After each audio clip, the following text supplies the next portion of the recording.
Bonjour à tous, c'est mardi en tout cas, c'est le deuxième jour de la semaine et la deuxième édition de la revue des Grandes Unes. Qu'est-ce que la presse nous propose ce matin? Découvrons ensemble ce que les journaux, les tabloïds en tout cas, qui sont dans les kiosques proposent aux lecteurs. La Nouvelle Expression parle de crise anglophone avec cet afflux donc incontrôlé des déplacés dans l'ouest, la région de l'ouest du Cameroun. D'ailleurs, chaque semaine, des centaines de personnes apeurées donc par les atrocités des sécessionnistes dans la région du sud-ouest et du nord-ouest envahissent les localités voisines, mais personne n'est donc enregistré comme déplacé interne, alors que leur présence pose déjà problème dans ces différentes localités. C'est à lire en page 3 du journal. Le même journal parle également de la présidence de la Fédération camerounaise de football. Le cumul de fonctions désormais interdit. La présidence donc de la Fédération camerounaise de football est désormais incompatible avec les fonctions de parlementaires, des ministres ou encore des directeurs généraux de sociétés. C'est en page 9. Le même journal s'intéresse aussi à 2018 au Cameroun, les urgences politiques qui attendent d'ailleurs les élus. C'est ce qu'on peut lire en page 10 et 11 du journal. Et toujours avec le tourisme en Afrique, la faiblesse donc des infrastructures décriée par un expert. C'est à lire dans le journal en page 2.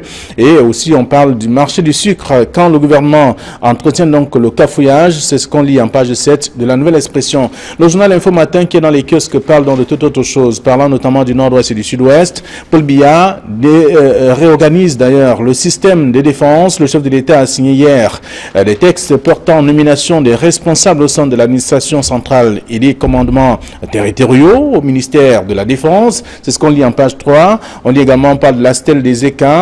La maquette de Fridolin Ndinga est donc connue, a été retenue, et on lit également tout cela en page 8 de ce numéro, disponible dans les kiosques. On va retrouver le journal Mutation qui est également dans les kiosques ce matin.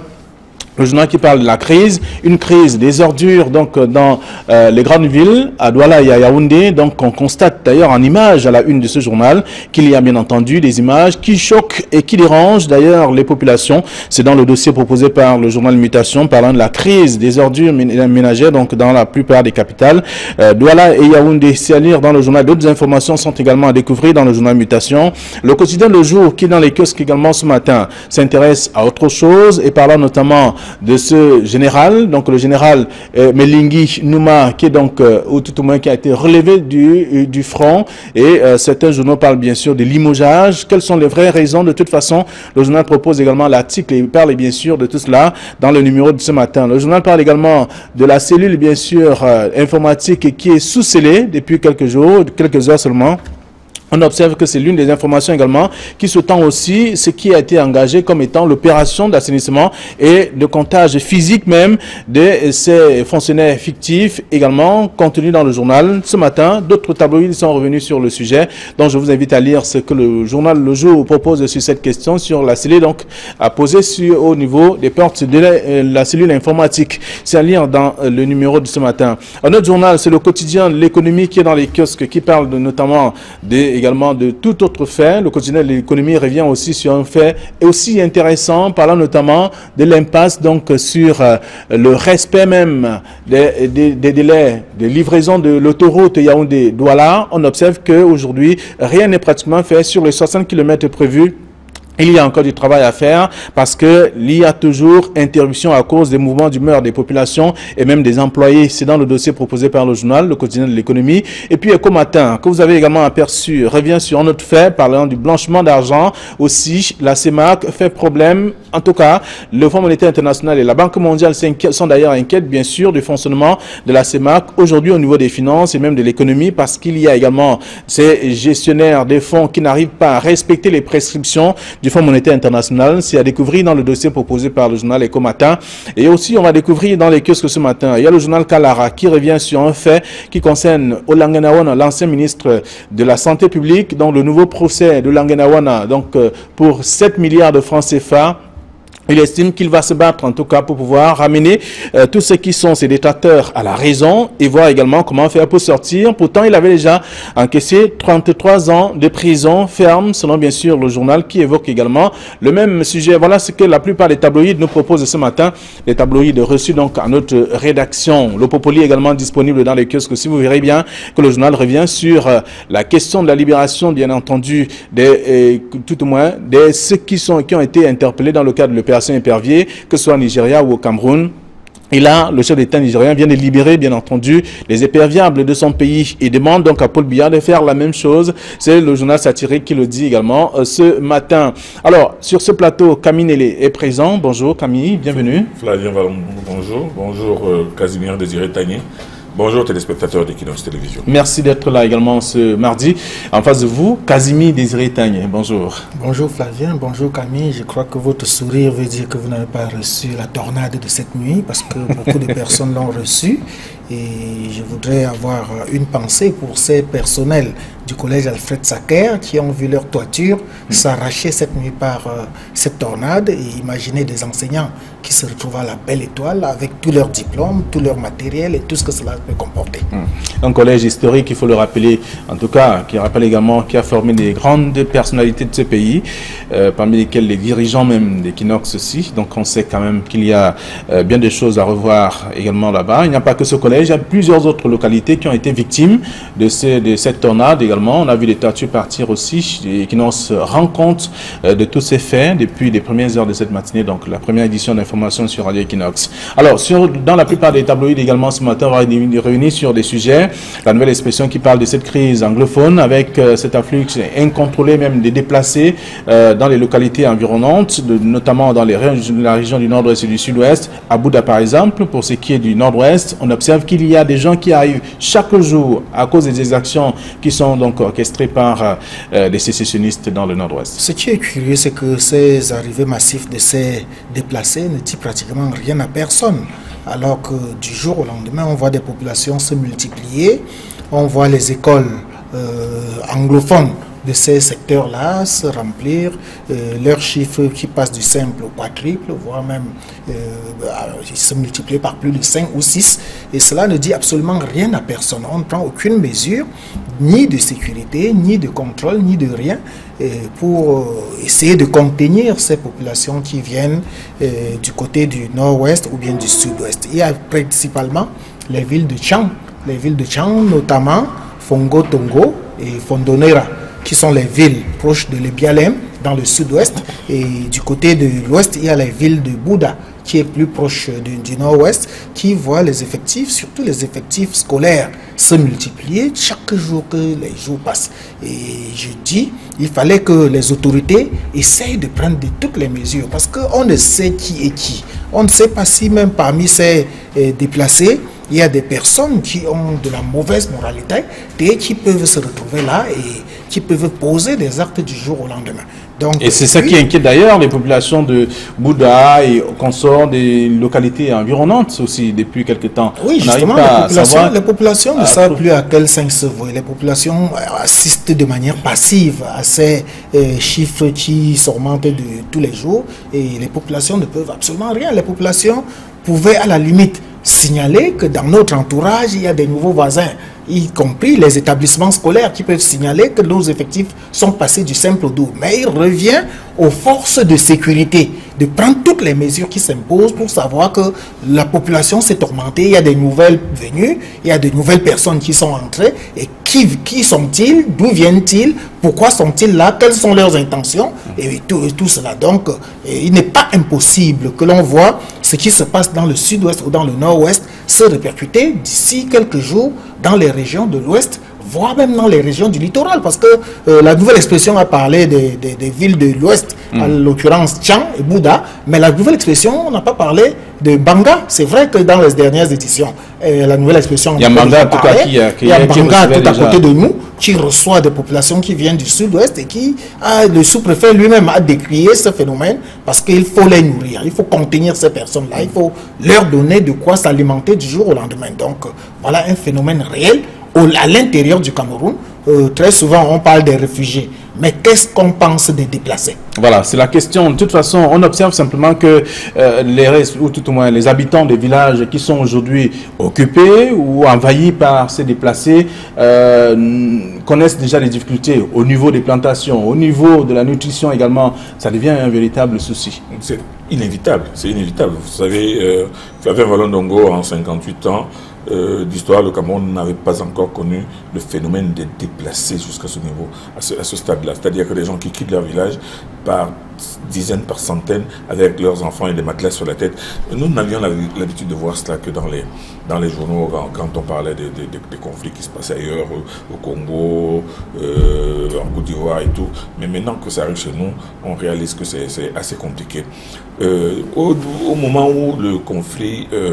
de cette crise anglophone avait commencé vraiment à atteindre des pics assez inquiétants. On avait vu des populations camerounaises aller se retrouver au Nigeria en se disant que c'est peut-être de ce côté-là qu'ils pouvaient avoir la paix. Moi, je m'étais posé la question sur ce plateau, mais comment ces gens peuvent aller au Nigeria alors que la logique aurait demandé qu'ils entrent à l'intérieur de leur propre pays?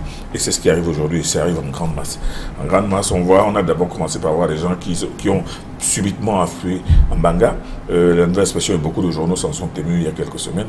Là maintenant, ce sont les villes de Tchang, de Bouda et de Fongotongo qui sont subitement envahies. Le problème aujourd'hui, c'est le problème d'un encadrement. Quand les gens arrivent comme ça, en masse, il faut savoir, la cantonner, de leur assurer un minimum. Les identifier en même temps? Absolument, les identifier, leur assurer un minimum de sécurité et de sécurisation, et surtout savoir d'où ils viennent et les réunir, parce que là-dedans, vous allez trouver des gens qui ont laissé leurs enfants en déperdition, et là maintenant les réunir, essayer de tenir une comptabilité et pour une gestion assez humaine des choses. C'est une situation difficile, mais elle va croissante. Cela démontre tout simplement qu'il y a un problème au niveau de la tenue de cette crise, de la gestion militaire et même sociale de cette crise. Donc aujourd'hui, là, on voit qu'il y a des Camerounais qui sont des déplacés et des réfugiés dans leur propre pays. On n'avait jamais vu ça.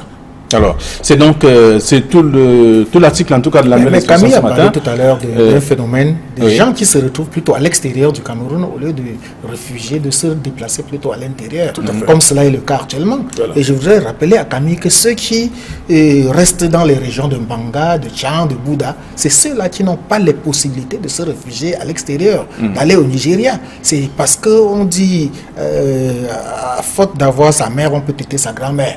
Donc, c'est parce qu'ils n'ont pas d'autre choix qu'ils se retrouvent dans les villes environnantes. En tout cas, face à la situation, chacun fait comme il peut. Il va dans la première direction venue. Voilà. Exact. Donc, c'est en page 3 de la nouvelle expression. L'article est donc contenu dans le tabloïd de ce matin. Et le même journal revient également et propose un autre sujet qui parle bien sûr du cumul des fonctions désormais interdit à la Fédération camerounaise de football. On verra tout ça également. C'est en page 9. Mais on s'intéresse davantage à Info Matin. Info Matin qui parle du nord-ouest et du sud-ouest. Paul Biya qui réorganise donc le système de défense. Vous l'avez vu, et le journal également est revenu dessus. Et quelles sont les vraies raisons? Il y a plusieurs journaux qui ont titré, un autre journal d'ailleurs a parlé de limogeage de ce responsable de l'armée camerounaise. Est-ce que c'est un limogeage ou simplement un remplacement? Non, un remplacement, quand on remplace subitement quelqu'un qui est en poste depuis 3 mois, c'est un limogeage tout simplement. En fait, le général... il peut être utile ailleurs aussi. Non, mais quand on l'envoie à l'inspection générale au ministère de la Défense, c'est un garage. C'est-à-dire on l'envoie là-bas se reposer, lui dire que là où tu étais, parce qu'il était sur le terrain. Il avait été, avant de se retrouver à la tête du 21e BIM, il était le commandant du quartier général. Ça veut dire qu'il avait une très très grande fonction. On le prend, on l'envoie au front, là où ça chauffe. Et le BIM, c'est une brigade d'intervention motorisée qui est à la pointe de l'action. Alors quand on enlève de là, du jour au lendemain, après y avoir passé tout simplement 3 mois, c'est tout simplement, on lui a donné un coup de pied quelque part, on a dit va te faire voir, et on met quelqu'un de beaucoup plus efficace. En réalité, vous savez, quand vous avez peut-être un peu... vous n'avez pas gardé ça en mémoire, mais au moment où on l'a nommé justement sur le terrain, il y a eu des voix assez grinçantes dans la presse pour dire que non, c'est pas un homme d'action. Comment est-ce qu'on peut envoyer quelqu'un qui n'a jamais été que dans les bureaux, là où ça chauffe? Il s'est retrouvé, et aujourd'hui, il est dégagé par Paul Biya après quelques mois. Mais maintenant, quand on regarde les raisons justement de ce coup de balai, on dit qu'il était beaucoup plus bavard qu'actif. C'est-à-dire qu'on lui reproche notamment d'avoir fait des déclarations dans les journaux il y a quelque temps, selon lesquelles il y a des militaires, il y aurait des militaires de notre armée qui auraient déserté pour aller rejoindre les sécessionnistes, selon lesquels ces sécessionnistes, ce sont des jeunes qui ont des cris, qui sont dopés à la drogue et tout cela, pour dire que l'armée camerounaise ne brûle que des maisons où il y a des armes et ne brûle pas d'autres maisons. C'est-à-dire qu'il a fait un certain nombre de déclarations qui n'étaient pas politiquement, militairement correct. Et pour aller au-delà, il n'y a que l'armée, les éléments qui sont sur le terrain ne maîtrisent pas les rouages des différentes localités. Ils ne font pas face de façon effective et de façon efficiente. Parce que face à ce qui se passe, il faut un homme de terrain. Et là, aujourd'hui, il a été remplacé par qui? Il est remplacé par un colonel qui, lui, justement, a fait ses armes, a réalisé de véritables morceaux de bravoure du côté du nord-ouest à l'époque des coupeurs de route. Donc, c'est quelqu'un qui est habitué à la guerre asymétrique, aux opérations de banditisme et aux opérations de guérilla. Donc, on envoie un colonel chevronné, un homme de terrain, à la place de quelqu'un qui, jusque-là, avait été un bureaucrate et maintenant qui a démontré que quand on occupe une fonction comme celle-là, on agit, on ne fait pas des interviews dans les journaux. Alors, donc la presse a raison de parler du limogeage, selon vous, Kazimi Désiré Tagné. On a vu dans le quotidien Le Jour, on a vu également dans... Oui, la presse a raison de parler de limogeage. Moi, je dirais même dégommage, parce qu'il a pratiquement été dégommé. Et vous avez vu, depuis que le général Milingué était là, on a connu des exactions. La caravane du gouverneur... Jusqu'à hier encore, on a deux fois attaqué, et la caravane de plusieurs colonels également qui ont été attaqués, et la caravane de lui-même, le général, qui a été attaqué, et des personnes qui ont été enlevées, parmi lesquelles des sous-préfets, des délégués régionaux et autres. Vous voyez donc le général Milingué Nyouma a démontré qu'il ne pouvait rien, qu'il était vraiment les bras, qu'il n'avait pratiquement, qu'il n'était que l'homme du bureau qu'il était avant. Et maintenant qu'on a nommé un colonel pour le remplacer, espérons qu'on va juger le maçon au pied du mur, espérons que il y aura ça va peut s'estomper, ces enlèvements, cette guerre que Camille qualifie de guerre asymétrique et qui en est le cas. Espérons que ça va un peu baisser, espérons que ce sera l'homme qu'il faut, à la place qu'il faut. Dans tous les cas, je dis, on va juger le maçon au pied du mur. Mais vous savez, Casimir Désiré Tagné, dans cette affaire-là, ce n'est pas seulement une question de juger le maçon au pied du mur, c'est-à-dire qu'il y a tout un dispositif à mettre en place, tout un dispositif à implémenter qui puisse non seulement prévoir, mais faire face aux attaques sporadiques et aux attaques brutales. Donc moi, je pense que là il faut un véritable réaménagement.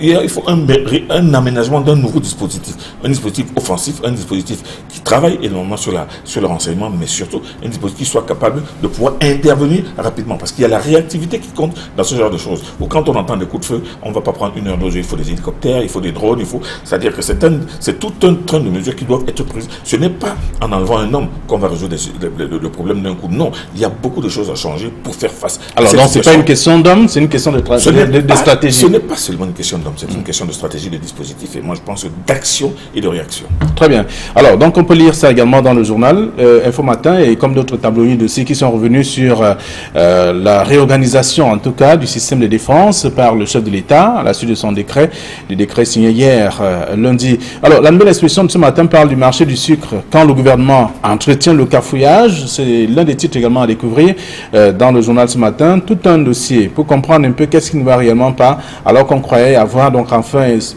stabilisé le ravitaillement et surtout les prix même de la consommation du sucre au Cameroun. On observe simplement qu'il y a un autre fait. Vous savez, cette décision que l'on nous présente comme les hautes instructions du chef de l'État d'arrêter l'importation du sucre ressemble tout simplement à un gag. Un gag. On ne peut pas dire qu'au moment où le marché du sucre était stabilisé, au moment où la Sosucam, parce qu'elle n'arrivait pas à faire face à la consommation locale et qu'elle-même, elle a encouragé l'importation, au moment où il y a de grands stocks, non seulement qui sont déjà en place, les prix étaient stabilisés, il y a d'autres stocks qui arrivent en prévision justement de la super consommation qui va se faire pendant la période du Ramadan, on décide subitement, du jour au lendemain, sans crier gare, d'arrêter l'importation. Que va-t-on faire de ces cargaisons qui sont déjà arrivées au port de Douala en train d'être dédouanées? Que va-t-on faire de celles qui avaient déjà été commandées qui livraient en cours de route? Et maintenant, que va-t-on faire de tous ces stocks? Parce que cette mesure sert à quoi en réalité? Alors la mesure dit plus d'entrée en tout cas de cargaison de sucre. C'est un protectionnisme échevelé qui n'a aucun sens. Et là déjà, depuis que la mesure est sortie, il y a déjà le marché du sucre a déjà flambé. On connaît déjà une flambée, immédiatement les prix commencent à monter. Pourquoi? On ne comprend pas comment une telle mesure peut être faite sans que non seulement une réelle réflexion peut être faite, mais que des mesures appropriées puissent être... On le fait uniquement pour protéger la SOSUCAM. La SOSUCAM qui elle-même est improductive depuis très longtemps, est incapable d'assurer la consommation intérieure et qui maintenant est en train de créer, qui menace même de faire... En tout cas... En nous disant que sa fermeture va occasionner la mise au chômage de 8000 Camerounais. Mais 8000 Camerounais qui travaillent quoi? On a titré hier que le chef d'État a sauvé 8000 Camerounais, 8000 emplois. Et là, on peut également dire que c'est aussi une mesure pour permettre donc à la production locale de pouvoir s'épanouir. Oui, mais oui, Flavien, ce que tu oublies, tu dis qu'un journal a titré que le chef d'État a sauvé 8000 emplois. Mais pendant ce temps, un autre journal titrait Paul Biya a été piégé dans cette histoire du sucre. Et vous avez bien suivi les déclarations des uns et des autres. Est-ce que le sucre ne se fait pas marcher dessus? Je crois que vous connaissez la fameuse formule. Oui. Est-ce que les gens sont en train de se noyer dans le sucre?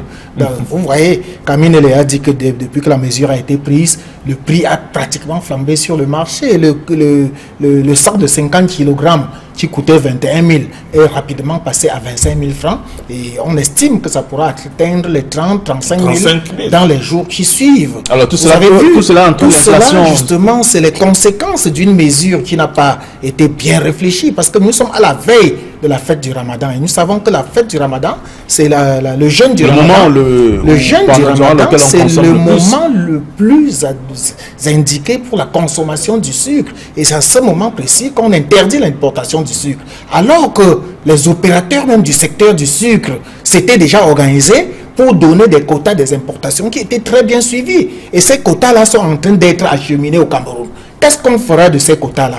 On veut à tout prix sauver la SOSUCAM. Mais on oublie de sauver les milliers d'autres emplois, je vous dirais même les millions d'autres emplois qui sont déjà en train d'exercer et qui sont en train de vivre du sucre. Donc voilà le paradoxe. Et je voudrais, pour chuter, rappeler que la SOSUCAM, qui dit être à même de produire le sucre, ne fait que dans l'importation pour compléter sa cargaison. Alors il faut trouver le juste milieu en fait pour il fallait ceux qui ont passé des commandes et la production locale. Je crois qu'il n'est pas tard. Il faudrait que le gouvernement se rebiffe rapidement pour trouver le juste milieu et trouver les mesures d'accompagnement à cette décision. Il faudra un jour qu'on s'occupe de cette SOSUCAM qui existe depuis de longues années. Mais quand la SOSUCAM paye 8 pages dans un journal, 2-3 jours, en tout cas, on fait son blanchiment. Qu'est-ce que vous attendez? On comprend, c'est la production locale, c'est une entreprise locale, donc il faut l'encourager. De toute façon, maintenant, avoir ce qu'il y a également. Allez, on va parler d'autre chose, de grand type de mutation ce matin qui parle bien entendu d'une autre crise, la crise des ordures. On voit les grandes villes, Douala et Yaoundé, on n'arrive plus à respirer de toute façon. Après la crise du sucre, voici maintenant la crise des ordures ménagères. On va voir toutes sortes de crises au Cameroun, Flavien. Mais ce qui m'intéresse beaucoup plus sur cette crise des ordures ménagères, comme l'a titré l'autre journal Mutation, c'est que il y a une société qui, chaque fois que le monopole, qu'il n'y a pas de concurrence, on assiste toujours, chaque fois qu'il y a le monopole, on assistera toujours à ces genres de crise. Il se passe que le directeur général de ISACAM s'est expliqué ce matin dans les colonnes d'un journal, je crois, de Cameroun Tribune. Nous n'avons pas malheureusement ce journal ici, mais j'ai lu là sur la toile qu'il s'est exprimé pour démontrer que l'État doit près de 8 milliards de francs CFA à ISACAM, ce qui n'est pas faux. Mais il oublie de dire que l'État venait de payer plus de 6 milliards de francs CFA. Ça fait à peine 3 mois. Qu'est-ce qu'il a fait de ces 6 milliards de francs CFA? Il y a plein de choses à faire. Nous sommes en train d'assister au tricycle qui ramasse les ordures ménagères. Ça, c'est du jamais vu. C'est un peu ce que Kamine le déplore ici tout le temps, où on est passé du poteau en béton au poteau en bois. Maintenant, on assiste au tricycle qui ramasse les ordures. Qu'est-ce que les tricycles peuvent ramasser? Finalement, ordures qu'on a là. Je crois qu'on ne sera pas surpris de voir même les brouettes ou bien les mototaxis ramasser les ordures au Cameroun. Très bien, nous sortons de l'émission. C'est la honte pour ce pays. Il faudrait que l'on décentralise tout cela et qu'il y ait des voies de sortie, qu'il y ait d'autres sociétés de ramassage des ordures. Bref, la structure pense que s'il faut parler de concurrence, ceux qui vont venir après auront les mêmes difficultés parce que les factures ne sont pas payées à temps. Ce que l'on est en train de voir, c'est du chantage. C'est-à-dire qu'Isaac Hamé est en train de mettre une pression inacceptable sur le Cameroun. Il sait très bien que la Coupe du Monde, c'est dans quelques mois. La Coupe d'Afrique, c'est dans quelques mois. C'est très bien que l'élection présidentielle, c'est dans quelques mois. Donc il leur dit que donnez l'argent ou bien vos villes vont pourrir comme elles pourrissent. Il est inadmissible que une ville comme Douala, capitale économique du Cameroun, soit... Il n'y a pas que Douala, il y a Yaoundé. Même les autres. Parce que, oui, nous sortons de l'émission, ne prenez pas ce temps. Quatre capitales politiques soient inondées d'immondices. Non, c'est inacceptable. Oui, et alors qu'il y a une société qui a le monopole, qui vient de percevoir 6 milliards il y a quelques mois, non, c'est du chantage. Très bien. Alors, merci à vous, chers messieurs. La presse est là pour vous édifier davantage. Vous pouvez simplement faire un tour dans les kiosques et être parfum de l'actualité. Bon retour à vos différentes rédactions. Demain, nous serons encore là lorsqu'il sera 9h15, juste après le journal, la mi-journée. Allez, bonne journée à tous.